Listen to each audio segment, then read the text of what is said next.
Jadi mimisan itu kan disebabkan karena pecahnya pembuluh darah kecil aja. Halus ya. Nah, pembuluh darah gitu, ya di daerah hidung atau di otak sini, di daerah otak sini, mata, daerah situ. Istilahnya biasanya di daerah otak sini sih. Oh. Nah, kalau itu keluarnya di hidung, itu biasanya urusannya itu dengan keluarga. Jadi kalau pembuluh darah di daerah hidung atau di kepala atau di mata atau di otak depan untuk berpikir itu pecah, itu berhubungan dengan mata yang dilihat, kemudian berpikir, kemudian ini itu lingkungan, hidung itu lingkungan, hidung itu untuk menarik udara. Menarik udara itu nggak mungkin udara 5 meter ketarik saya kan nggak mungkin. Ada udara itu yang di dekat-dekat. Nah, jadi kalau ada orang yang bermasalah di hidung itu, insya Allah masalah ini ada di keluarganya dia, di dekat-dekat dia, nggak jauh insya Allah seperti itu. Nah, kalau itu pembuluh darah kapiler itu yang kecil itu pecah, berarti ada yang dilihat, kemudian difikirkan menjadi kejengkelan, diawali disimpan, kemudian dikeluarkan dalam bentuk marah. Kalau di hidung, di dalam keluarga.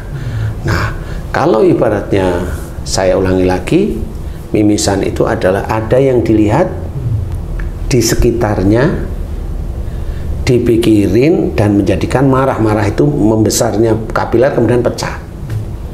Nah, itu kalau kamu kecil berarti ini kan prosesnya di ayah atau ibumu itu. Nah, siapa yang kalau melihat berpikir di dalam sekitar keluarga yang kecenderungan emosi. Nah, gitu. Iya Pak Ustadz. Siapa? Almarhumah itu.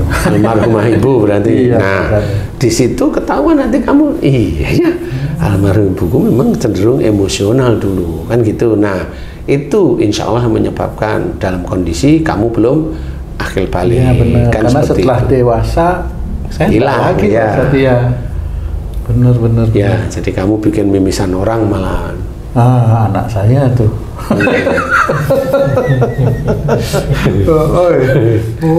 Gitu. Nah, itu bisa aja memang anak itu pada waktu mimisan itu sebelum akil balik apa setelah akil balik. Kalau sebelum akil balik yaitu antara kamu dengan istrimu. Sebelum ya. Nah, kalau sudah akil balik ya anakmu itu sendiri. Jadi kamu dengan istrimu sama tadi prosesnya, apa yang kamu lihat atau istrimu lihat di sekitar, berarti di keluarga, yang dipikirkan dan menjadikan jengkel dan marah. Saya kan akhirnya kan ketemu semua akhirnya kan gitu. Nah, ketemu semua. Oh iya ya, iya itu. Nah, berarti itu tanda dari Allah Ta'ala untuk mengingatkan bahwa kalau dengan keadaan sekitar, hidung itu sekitar, apa yang kamu lihat, boleh kamu pikirkan, jangan marah, diskusikan, umpamanya, wasyawirhum fil amri, diskusikan, musyawarah dalam segala urusan dunia, itu memang harus kita kerjakan, sehingga kalau kita selalu ingat Allah dari sisi-sisi ayat-ayat Quran, dan dari sisi-sisi akhlak-akhlak yang baik, ya insya Allah mimisan itu insya Allah nggak ada. Mikir yang santai, tidak emosional, tidak kaku. Nah, sehingga itu anak itu sebelum akil balik aman.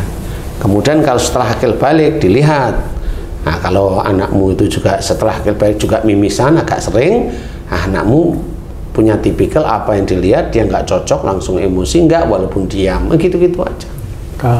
Nggak mimisan, termasuk saya udah nggak mimisan lagi, tapi Pak Ustadz, apa namanya, keluar ingus terus itu Pak Ustadz. Nges terus.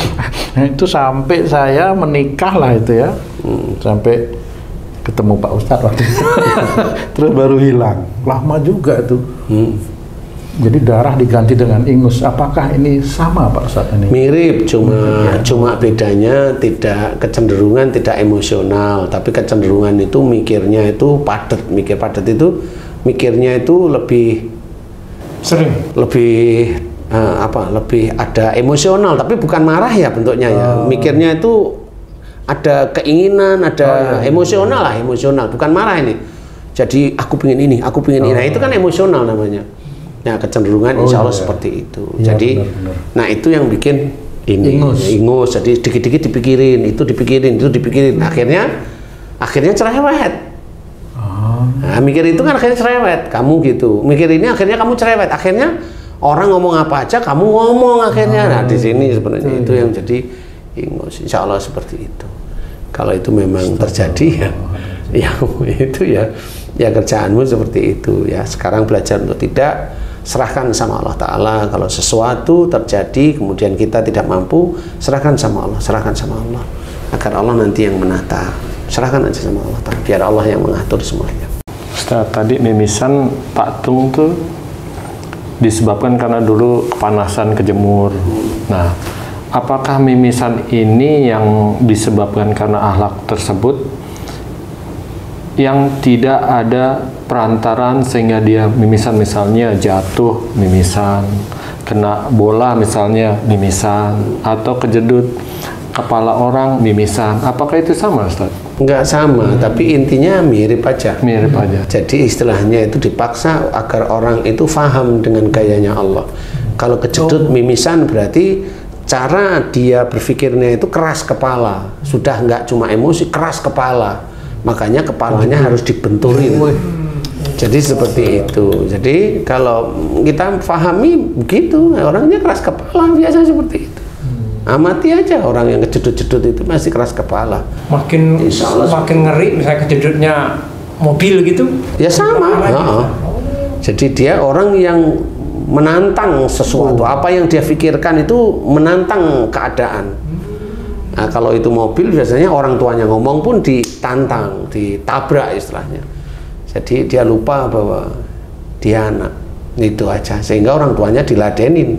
Nah kan nggak boleh. Ada bedanya nggak Ustadz kalau misalnya yang tadi kesel jengkelnya itu ditahan karena takut atau berani keluar? Ada bedanya nggak Ustadz hasilnya? Misalnya lebih sering atau jadi apa gitu Ustaz? Ya ditahan tidak ditahan itu nanti kalau memang dia ditahan ya dia jadi mimisan atau pilek yang nggak pernah sembuh. Kalau dia dikeluarkan ya bisa aja nanti dia jantungan, kan seperti itu. Iya pasti akan berdampak, nggak mungkin nggak, karena itu petunjuk dari Allah Ta'ala. Semua hal yang terjadi itu petunjuk dari Allah Ta'ala, ada hikmahnya. Cuma kita orang Islam harus paham. Bukan cocokologi ngarang aja, kan ini diteliti beneran. Jadi kalau memang mau buktiin ya, saya satu kasus maunya penyakit, kemudian doanya di titik itu. Karena setelah doa ini kok diberi kesempatan sama Allah Ta'ala, bukan cocokologi, itu betul. Kan gitu ya. Nah disinilah kita harus memahami, jangan emosi itu jangan. Kalau udah ibaratnya ada hadis Nabi menceritakan la taktab walakal jannah, jangan marah bagimu surga, udah. Berhenti aja, jangan marah. Apapun bentuknya jangan marah. Kalaupun ada harus ini jadi jengkel kalau ini ya diskusi dengan orang yang ini. Atau bahasanya tabayun dulu dengan ini. Sehingga nggak ada persoalan seperti itu. Jangan saling menyalahkan, jangan saling merasa pintar, nggak bisa. Nah di titik itulah nanti orang itu paham, dia bisa mengendalikan, tidak perlu marah, kan gitu. Tidak perlu kaku, diterima masukan juga, kan gitu ya. Dengan siapa, entah dengan istri, entah dengan teman kantor atau siapa, kita kan welcome. Akhirnya nggak ada persoalan, insya Allah seperti itu ya. Jadi kalau mimisan, mohon ampun, apa yang ada dalam sekitar hidung, yang dia lihat, yang dia pikirkan, menjadikan dia emosi atau marah, itu dimohonkan ampunan kepada Allah Ta'ala, insya Allah. Dan kemudian berubah, jangan sepaneng, dikit-dikit mikir sepaneng, ya nggak usah, biasa aja. Insya Allah, mudah-mudahan siapapun orang yang mimisan atau anaknya mimisan, insya Allah itu aja. Dan itu bisa dibenahi, insya Allah bisa, karena itu tidak sulit. Kecuali ada kanker nasofaring, nah itu beda ya. Ini bukan kanker ya, kita bilang mimisan biasa aja dulu. Mudah-mudahan manfaat, wallahu a'lam.